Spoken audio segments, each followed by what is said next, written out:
Okay. Good evening, everyone. I want to semi-apologize before we even begin. I have a little bit of a sore throat, and so I hope it my voice comes over well this week. But Bezrat Hashem, it'll be okay. Um, this week's Torah reading is always read two Shabbatot. It's the penultimate, the next to the last Shabbat of the Jewish year, and normally people say that the reason that we read Ki Tavo right before Rosh Hashanah, or not exactly before, but sort of before, is because it has the brachot and the klalot, the blessings and the curses, and that people feel that that idea of reward and punishment is a nice way of getting ready for Rosh Hashanah.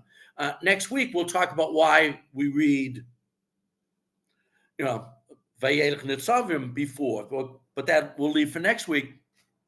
But I'd like to make another suggestion for why I think it's a great idea to read Parshat Ki Tavo before Rosh Hashanah, and that is based on the pasuk that I have at the top of the page. And the verse goes, Hayom hazeh, on this very day, Hayom hazeh, Hayom is this day, hazeh, this, so I would say this very day, on this very day, Hashem Elokecha, the Lord your God, mitzavcha, is commanding you La'asot et hachukim ha'elu, to keep these statutes, ve'et hamishpatim, and these judgments. Again, laws, another couple of words for laws. V'shamarta, and you should guard. Be careful, guard yourself to make sure that you don't transgress any of these laws. Va'asita atam, guard yourself. Staying away from the negative. It says don't do something, so you guard yourself not to do it. Vasita, and for the positive commandments, make sure that you go out of your way and really do it. Otam b'chol v'avcha v'chol nafshcha, do it with all your heart and all your soul. Hi. Okay, so you should do it with everything. With your body, your kishkas, your emotions. You really should be putting everything you've got into the performance of these mitzvot. So here's the problem. It says this very day, Hayom Hazeh. But as Rashi points out right away, we'll start with Rashi and then we'll talk about it some more. This suggests each day, God's commandments, should be to you as something brand new, not something of which you have become tired. Because these mitzvot were given over the last 40 years. And all of a sudden, said, this is the day that God is giving you all of these mitzvot, and it's not true. So Rashi's explaining, and we're going to expand on this idea with other commentaries. Rashi's explaining what it means is that you should feel as if this mitzvah is brand new today. Every morning, you wash your hands and you say Shema. I put on talit and tefillin, and most days it's hard to feel that enthusiasm for performing these mitzvot because you get into, God forbid, a routine. But it's our job to do our best, as best we can, to keep the mitzvot, as fresh as possible. I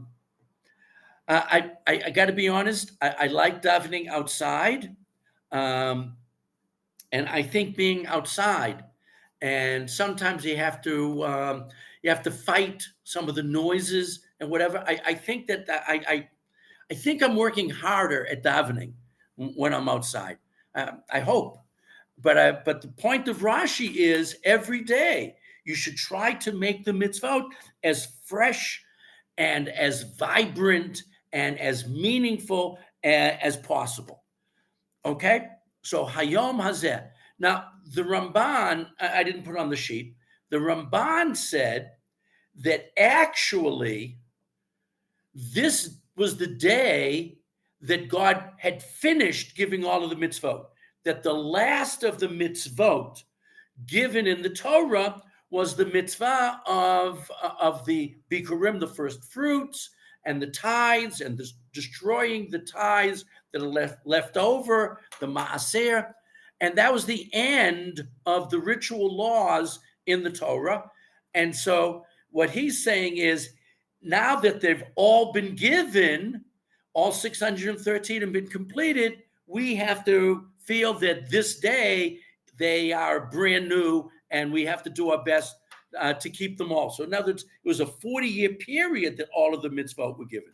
The Sforno, Rabbi Sforno, writing a couple of centuries after Rashi in Italy, makes the following comment on Hayom Hazeh, that you entered into the covenant with him, that today it's not that we got the mitzvah today. It's I'm making the commitment today. The covenant means the commitment, means the obligation, means that I am like signing on the dotted line. I've filled out the contract with God. The covenant comprised the undertaking by Israel to keep God's statutes as something that would ensure their welfare, something he had not done for any other nation. That's something that we sometimes forget. I think it's, when we say the brachot in the morning, we say, Shalom Asani Goy, that I'm thanking God that he has not made me a Gentile, a non-Jew. And we do try to do our best to feel special about being Jewish and that special commitment and connection to God. But sometimes we miss that point when we're doing mitzvot, because mitzvot should give us this special sense of relationship and connection to God, and say, wow, thank you, God.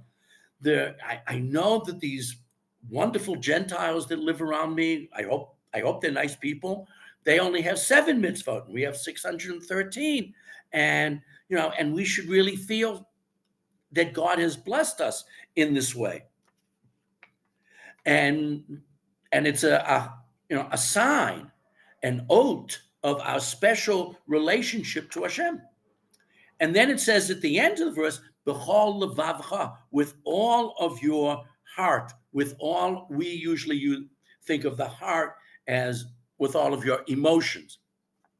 I have to be careful how I say that, because different times in ancient history, the heart represented different concepts. Many of the ancients thought of the heart as the seat of intellect, not emotions. But okay, I'm assuming it's emotions, and definitely by the time of the Sforno, that's what people believe. You must embrace these laws with all your heart, without mental reservations or doubt about their authenticity. Now I'm going to bring up not just his problem, I'm going to bring up another problem. Do we really know that we're doing the mitzvot correctly? I mean, let's not question the authenticity of Torah. Let's take that as a given. But even accepting the fact that it's a given, is this what the Torah meant about keeping kosher? Is this what the Torah meant by saying kiddush? The truth is, we're not 100% sure. Over the millennia, it might have become changed, and I would say on occasion even warped. I think that we don't always necessarily get it perfectly correct, but I don't think that's the point. I think the point is that we are b'chol levavcha, emotionally accepting this upon ourselves in such a way that whether or not technically it's perfectly correct, I think is less important. And I think that's the point that the Rebbe Vaja Sforno is making right here. It's the commitment. And I don't think that God is such a difficult marker that if he really meant it, the mitzvah to be done this way, and we did it a little bit that way, but we were really trying and we really meant it, b'chol livavi, with all of my heart and all of my emotional power, I really feel strongly that that we have fulfilled authenticity as well as the emotional attachment. Your sole motivation must be to carry out his will. I'm doing this not because I think it's cool to keep kosher. I'm doing this because this is what I believe God asked me to do. God commanded me to do. And I'm doing it to fulfill the will of my maker, my divine parent. Excuse me, I'm apologizing to those people who came on a little bit late. I have a little sore throat this evening. Your sole motivation must be to carry out his will. Ubechol nafshecha, you must not, this one's even harder. The first one is to me, is easier. You must not allow yourself to become distracted, sidetracked by the evil urge, by temptations. Now, I don't even know if it's the evil urge. I mean, sometimes, I guess it is the evil urge. Here I am. I'm learning or I'm doing something, and there's something else. There's a, I don't know. There's a for American males, it's fall. There's a football game on. I say, I'll get back to learning after the game is over. Or whatever it might be. There are other things that we want to do, and we have to make sure that our Torah commitments are in no way impinged upon by other activities that we want to do. And that's even to a certain extent work. That even we should be able, when I was working, you do your best to fit everything into your schedule. You must not allow yourself to be distracted, sidetracked by the evil urge, that's temptations, because you are so firm in the belief of the superiority of the lawgiver and the laws, that we really do our best to make sure that today I am fully committed. So the first one was more about the idea of fresh. This one is more about the idea of commitment to the mitzvot. The next comment that I want to take a look at is the Baal HaTanya. The Baal HaTanya, of course, is the founder of Lubavitch, of the Chabad movement. And this is not, I wrote it's the Baal HaTanya, but it's actually if anyone's interested, it's in a different commentary called the Or HaTorah by the Baal HaTanya. And he commented as well on this phrase. What does it mean on this day? Did then Moses, command these commandments on that very day? The Torah reports this. Didn't God command all these commandments already when the people were at Mount Sinai?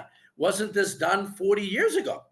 And not only was it done 40 years ago, a lot of people standing there in front of Moshe Rabbeinu weren't there. They weren't born yet. Hundreds of thousands of the new generations, hadn't been there. I think that maybe what the Torah had in mind is this. Whereas it is true that all these commandments had been legislated and taught ever since the people had stood at Mount Sinai.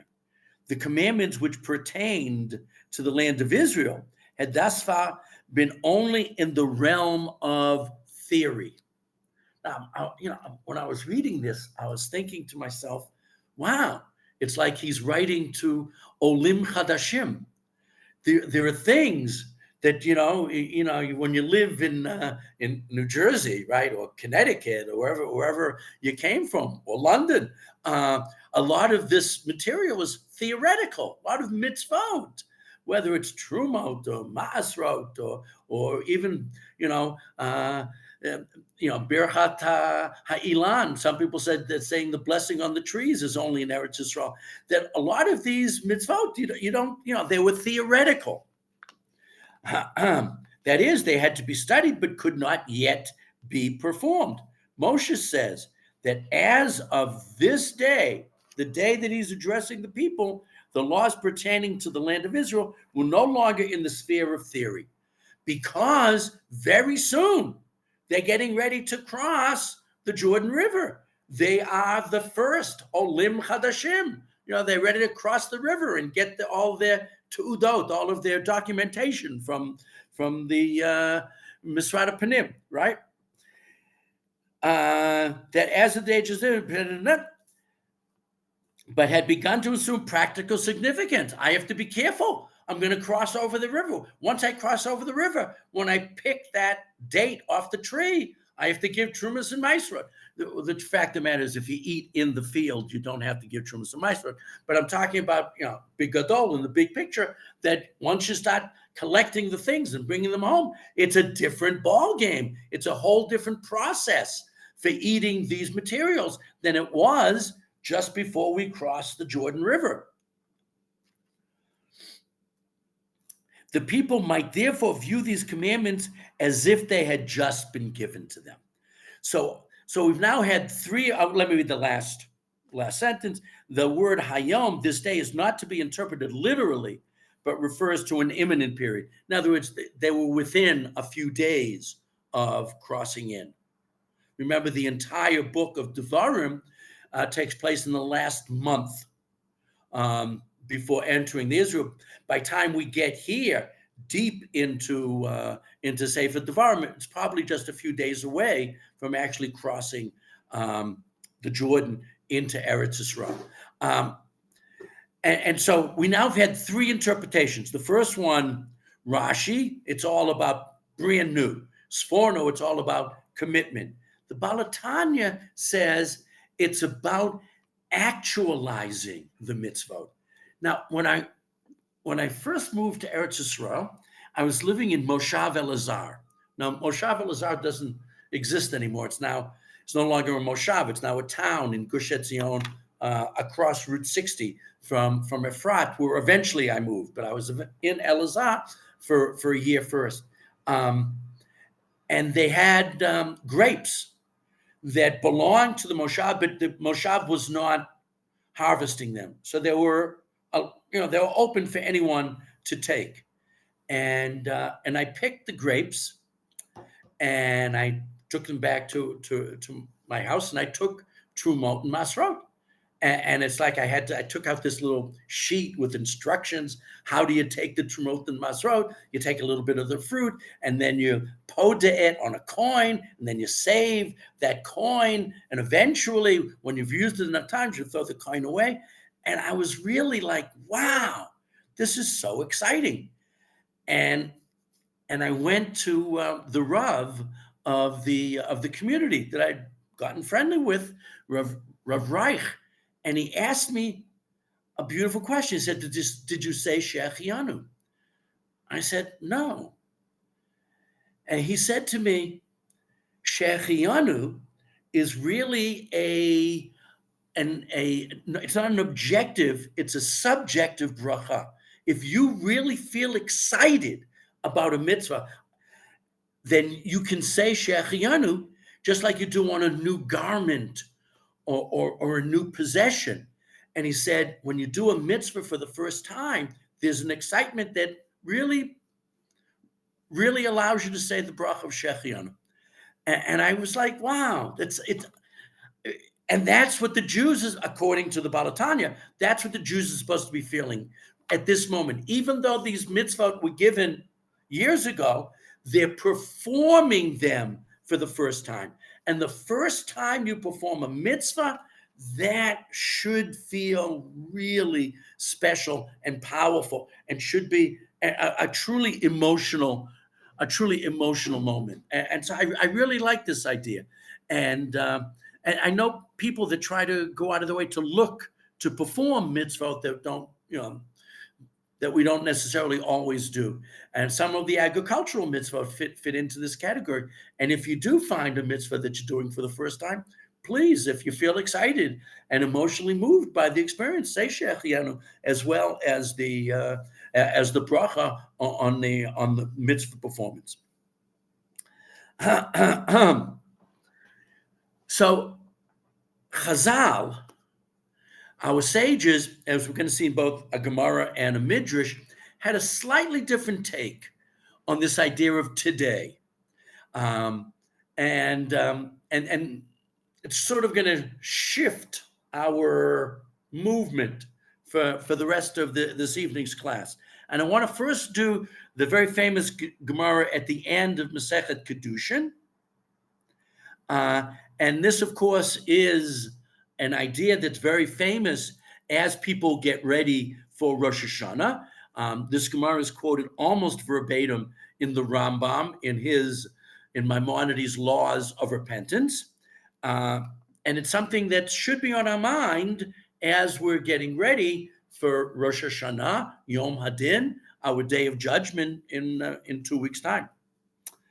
The sages taught every person should view himself as though he were exactly half liable and half meritorious. In other words, he should act as though the plates of his scale, I would have said, I'm not sure plates, on a balance scale, those called plates, aren't they called like pans, I think is the term that we use for the, but anyways, the plates of his balance scale are balanced, so that if he performs one mitzvah, he is fortunate as he tilts his balance to the scale of merit. If he transgresses, God forbid, one prohibition, woe to him, as he tilts his balance to the scale of liability. So what we're supposed to do is, and the Rambam goes on to say that this is the todayness of the mitzvah situation. The todayness is, today is the day when I am machriya, when I make up the decision, am I on the path of merit and reward, or am I in the path of sin and punishment? Because it's my next act today, right now is the deciding factor in whether I am a person who deserves reward, or God forbid, a person who deserves punishment. And we're supposed to view ourselves as always in that situation. And that idea, according to the Rambam, is based on the word hayom, today. That I have to view today is the day when my fate is decided. But there's another way of looking at this about today, not that today is the day that my fate is decided. Today is the day that I am embarking on my journey. That every day is a journey, and it's interesting that the word journey is connected in French and Latin to the word for day, jour.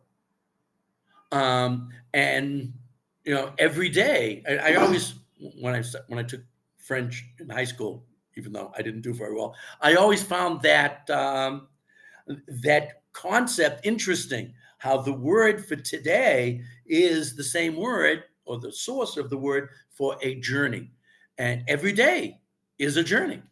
And the Midrash understood this idea before there was a French language. Now, I am actually quoting see, I've placed before you today a blessing and a curse. That's not our pasuk. It's another pasuk earlier in Devarim, and there's going to be another pasuk in next week's parsha that's going to do it again. But they're all emphasizing the same point, which is the todayness, that it's, this is what should be on your plate exactly now. So the Midrash Tanhuma says, say, I've placed before you today a blessing and a curse. So what does that mean? It means you have a choice. This is as if God placed before the Jews two roads. We're always at a crossroads. Every day has to be viewed as a fork in the road. Uh, that was the famous quote from that American baseball player Yogi Berra, who said, "When you come to a fork in the road, pick it up." But okay, that's okay. Uh, this is if God placed before the Jews two roads, a path of life and a path of death. Today, I have the choice of which path in life I'm going to take. And we're told to choose whichever one we want. And so they came up with a mashal, with a parable to help us understand the situation. This can be compared to an elder sitting at a fork in the road. So I'm walking down, and I come to a place where the two roads diverge. One goes off to the left, one goes off to the right, and I don't know where's the best way to go.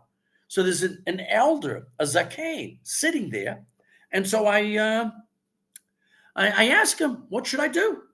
So he tells all of the passersby, one begins smooth and easy, but ends in brambles and thorns. One of them looks easy at the beginning, but by the time you get to the end, it's torture.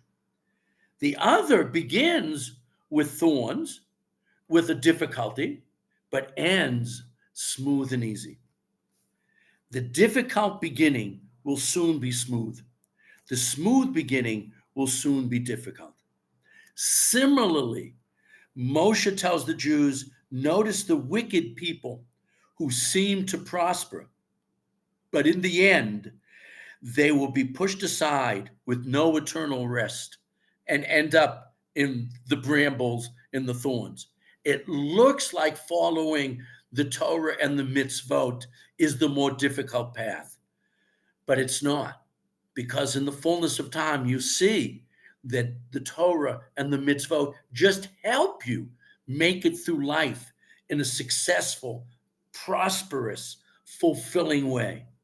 And if you try the shortcuts, you're going to find out at the end of the day, it really not only didn't help you, but got you, in modern Hebrew, we'd say, stuck in the butts, in the muck and mire of it all. And so when Moshe Rabbeinu is telling the Jews over and over again in Sefer Devarim, on this day, you have to make the commitment. And he means, according to this midrash, you have to choose the right path. And it shouldn't be based upon which path looks easier right now. You have to base it on which path makes ultimately the most sense. And hopefully, we listen to our elders to figure out which is the right path. In other words, if I look at the two paths and I don't know, so I try to ask somebody who's made the trip before. In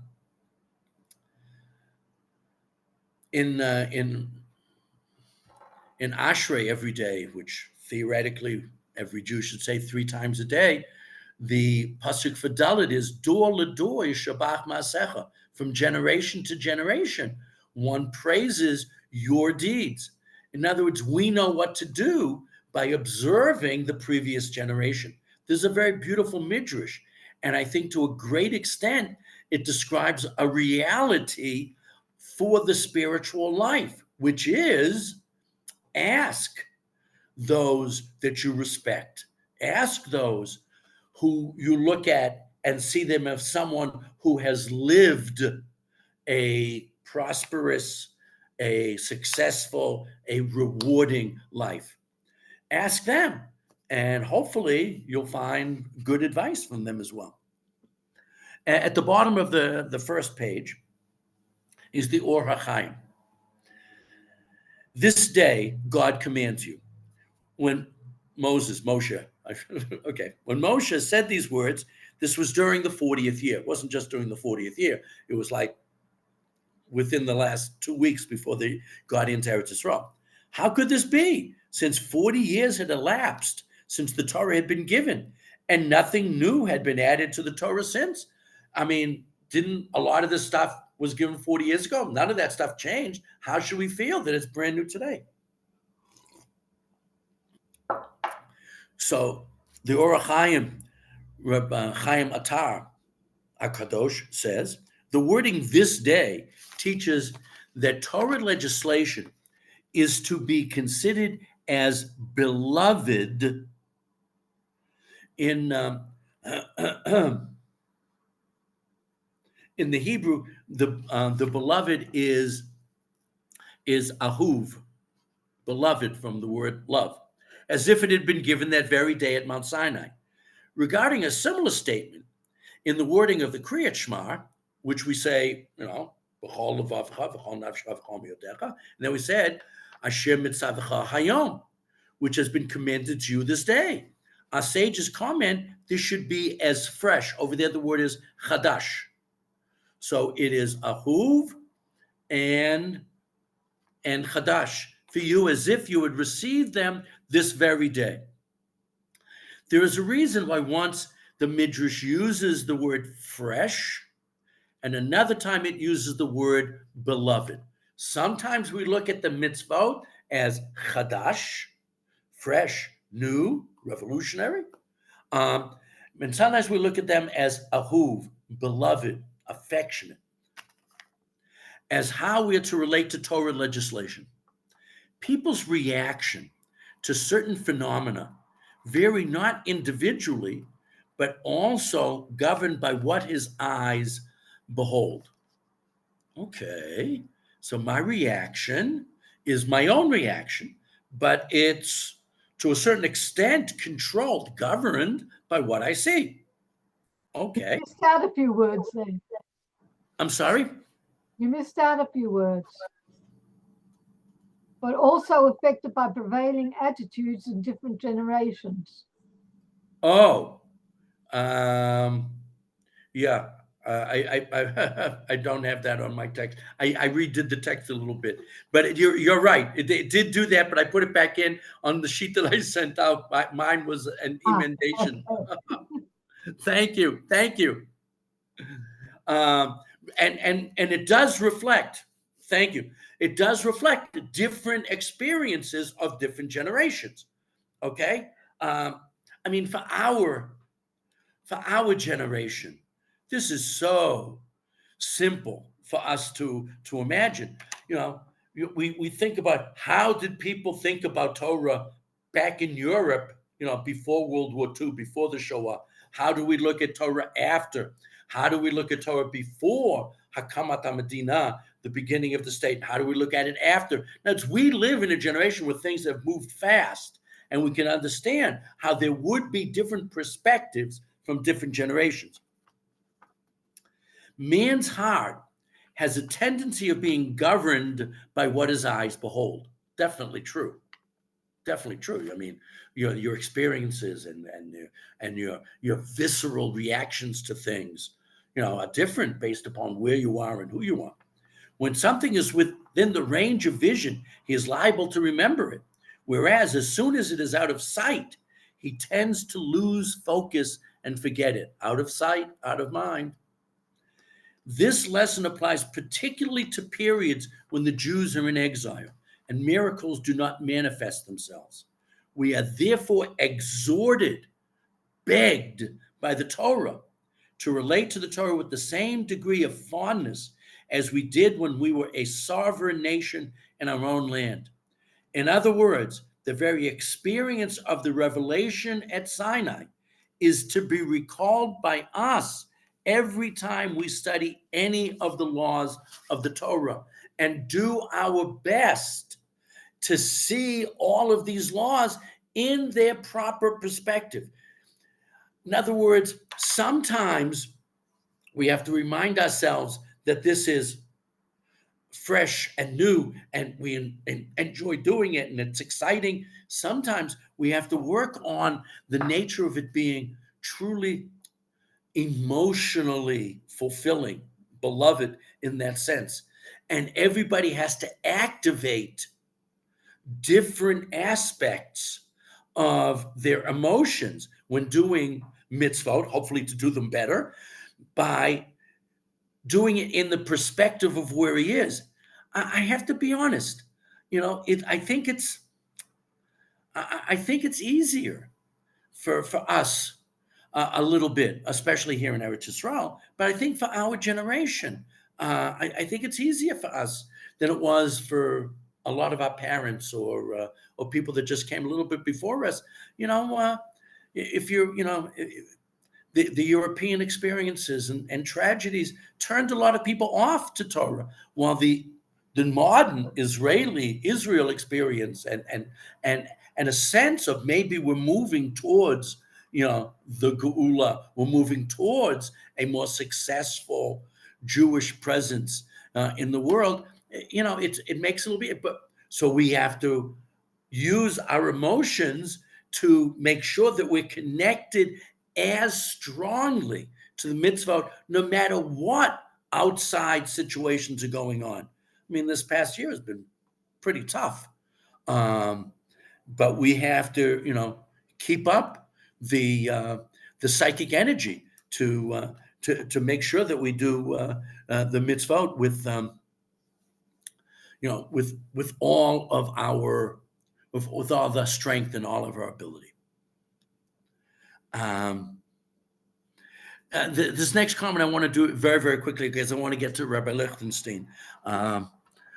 Okay. Rabbi Leib Niven, he's a modern rabbi who made an interesting comment that one of the basic ways to measure our dedication to God is to examine our thoughts during prayer. He feels, and I can't disagree, that the best way to understand if I'm fulfilling these injunctions, these pieces of advice, is while we daven. In other words, am I keeping this stuff fresh? Am I really emotionally committed? The best time for us to feel whether or not this is, fresh and nice is during davening. And I think the point that he makes is very true. I feel that you could say, when you come to like Kiddush Friday night, am I saying it with enthusiasm, or am I exhausted? But I think his point that the way you daven quite often is an indicator of how I am relating to Torah and mitzvot. And I just have to say that I daven so much better outside. In America, Rivka and I were there for almost 2 months. I was davening indoors, and quite often one of the minyanim I went to was a big show with very few people. So it was almost like I was outdoors. So that was different. But when I went to other places, it's a little crowded and a little, and you don't want to daven out loud. I felt like I couldn't daven as well. And when I'm out, when I'm outside, I really daven out loud, and I really enjoy it. And it feels, I feel I'm putting more into it. But okay. Rabbi Lichtenstein, Olav Shalom, the famous Rosh Yeshiva from Yeshivat Har Etzion, Rav Soloveitchik's son-in-law, is looking at our problem from a slightly different perspective. And I think this perspective is very, very important.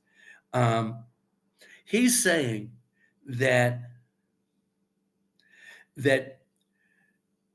when we look at mitzvot, we look at them both in terms of the practice, actually doing it, but then there's also the theory, the philosophy, and our attitudes towards both are always being tweaked. And he's saying that's what we're talking about here. And let's see the words of Rabbaran, Olav Shalom. The same conjunction of practice and theory appears in Parshat Ki Tavo, right here. It opens with a very clear charge. This day, our pasuk.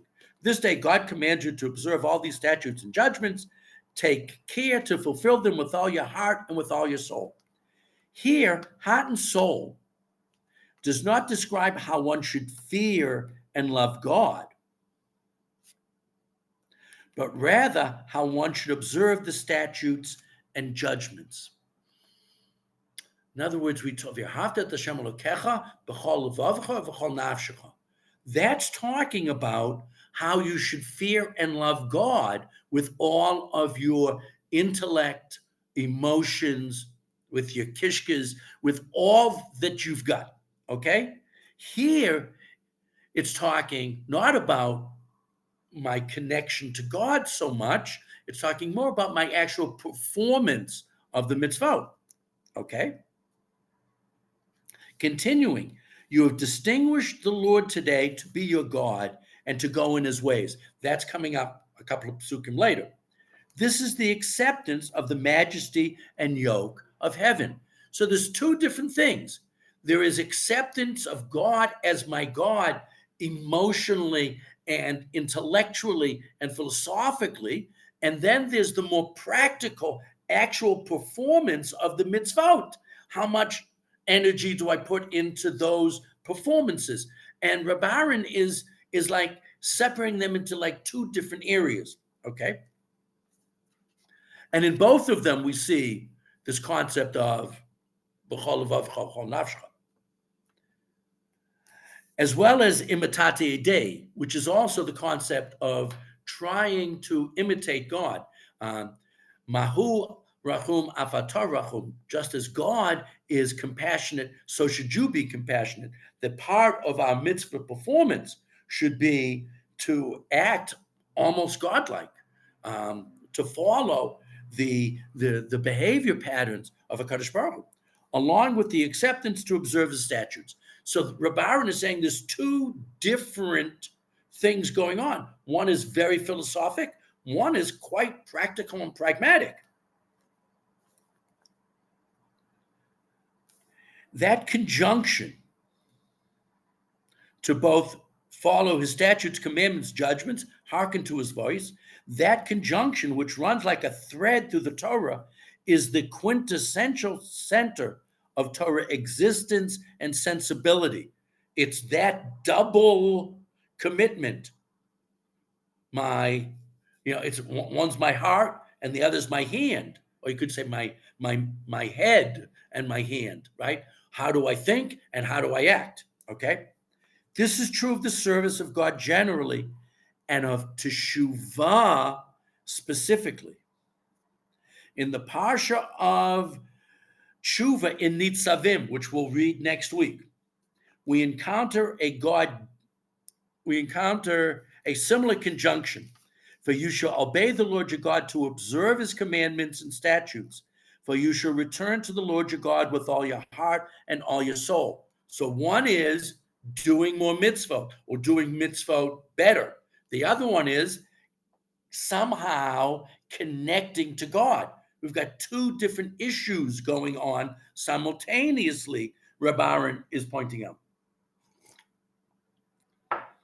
I understand this to mean that part of the mitzvah of tshuva itself is to observe his commandments and statutes. Definitely. That if you do tshuva well, your mitzvah performance should be better. If I do tshuva very well, I should do fewer averot and more mitzvot. Less sin, more mitzvah. Okay? This charge is to develop a religious sensibility that is both attentive to minute detail. Let's be honest, halacha is can get pretty picayune about little issues sometimes, right? And to the building of the self and repairing one's relationship with God. So we're looking, if we're doing tshuva well, we're both working on the minutiae, the little details of our religious life. How did I say that blessing? Was I careful to keep the milk separate from the meat? There is that issue. But there's also the big picture items of how do I relate to Hashem? Am I a good person? Big adol, in the grand picture, in the big picture of things. We shall strive to charge our formal observance with experiential meaning and vitality. In other words, when I do a mitzvah, I say a bracha on that glass of water, I should want to do it with meaning and vitality. Now, it's the performance should be real and contain at least iota of excitement.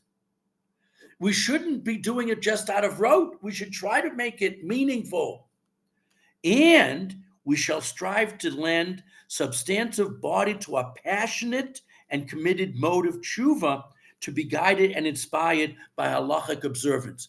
So as I'm doing the tshuva process, I'm supposed to both look at the minutiae of mitzvah performance, but also the big picture of my relationship with Hashem. There is the practical, but there is also the theoretical. There is the pikiyun, but there's also the big emotional impact. And I should want to be working on both. And that goes back to our pasuk, b'chol levavcha uv'chol nafshecha.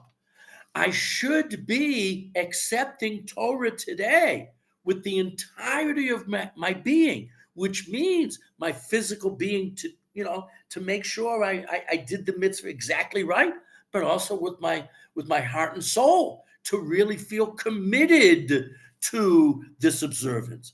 I have to work on both. It's not easy. It's not easy. And a lot of my ability to perform and to get into the right attitude to do tshuva and even to do mitzvot and even to daven. There are so many stories about gedolim that would spend an hour getting ready for tefillah because they just had to put themselves or get themselves into the right state of mind. Now, I'm not suggesting any of us try to do that. I mean, it's very difficult and time-consuming in our world. But the idea is very powerful. In other words, I should always work on myself to be in the right state of mind. With that in mind, I want to read this last piece on the page, which is about Reb Simcha Bunim of Peshischa. Now, Reb Simcha Bunim came from a Misnagdisha family, and he had been a businessman. And he had been a successful businessman in Poland. And at a certain point in his life, in his 30s, he met HaYehudi HaKadosh, the holy Jew, in Peshisk, and he became inspired to Hasidus, to a more emotional brand of Judaism, and he became a student first of the Holy Jew, Hayid Kadosh, and of the Jose of Lublin, and he became a very forceful power for emotional commitment and psychic commitment to Judaism, and he's a very powerful figure in the Hasidic movement, and he's famous for many things, but this is one of the things he's most famous for, and that is everyone must have two pockets with a note in each pocket, so that he or she can reach into one or the other depending on the need. What's the need? The psychological need. That we have to, as we're getting ready to do tshuva, understand that there are psychological roadblocks quite often to our doing tshuva. And that's what Reb Simcha Bunim is talking about. When feeling lowly and depressed, I mean, we know depression is terrible and can be debilitating. Discouraged and disconsolate, one should reach into the right pocket and there find a note. This translation doesn't, in the original, said a petek, a little note that says, "For my sake the world was created." Bishvili nivra ha'olam, which is a quote from the Gemara. That if I'm feeling low, I have to find something to raise me up so that I can carry on.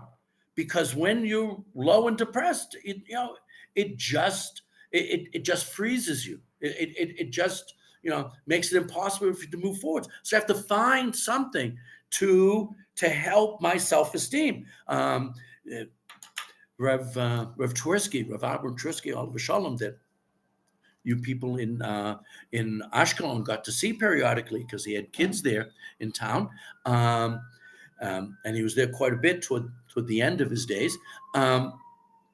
He used to say that the biggest roadblock to success in Torah and mitzvot is low self-esteem.